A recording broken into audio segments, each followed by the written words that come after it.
ఇవాళ అంటున్నారు, చూసారా మీరు, వార్తలు చూస్తున్నారు, ఆయన 200 కోట్లు పట్టుకొని వస్తాడంట, ఈ 200 కోట్లు పట్టుకొని వస్తాడంట, వెతుకుతున్నారు. పెద్ద కాన్సెన్స్ ఇది. ఇక్కడ కొట్లాడంటే డబ్బులు కావాలని. రేపు ఇక్కడ డబ్బుకి ధర్మానికి మధ్య యుద్ధం జరుగుతుంది. ఇక్కడ డబ్బుకు ధర్మానికి మధ్య యుద్ధం జరుగుతుంది. ప్రజా సేవకులకి ప్రజలు అధికారం ఇస్తే వాళ్ళ సంపాదనకు ఉండేటువంటి వ్యక్తుల మధ్య పోరాటం జరిగే ఆస్కారం.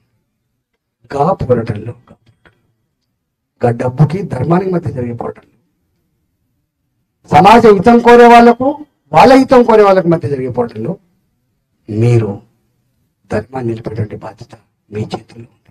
ఆ బాధ్యత మీ చేతుల్లో, దాన్ని ఒడిసి పట్టుకొని కాపాడుకునే కర్తవ్యం ఉంటుంది.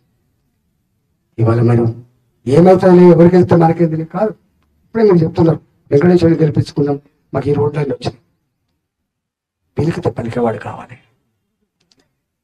ఓటుకు వచ్చినాడు ఎటు దండం పెట్టిండో, చివరికి పోయినాడు కూడా ఆ దండం పెట్టేట్టు కంచెలు ఉండాలి. నచ్చుకుంటే న్యాయం చెప్పండి. ఇలా అందరూ గుర్తు చేశాడు. ప్రజాప్రతినిధి అంటాడు, వాళ్ళు సేవకుడు. నాకు తెలిసి అన్ని రంగాల్లో అత్యుత్తమమైనటువంటి లక్షణాలు కలిగి, మానవ సంబంధాలు కలిగి, మానవీయతను కాంక్షించేవాడే పొలిటికల్ లీడర్. పొలిటికల్ లీడర్ అంటాడు పోలీస్ స్టేషన్లో ఫోన్ చేసేవాడు కాదు.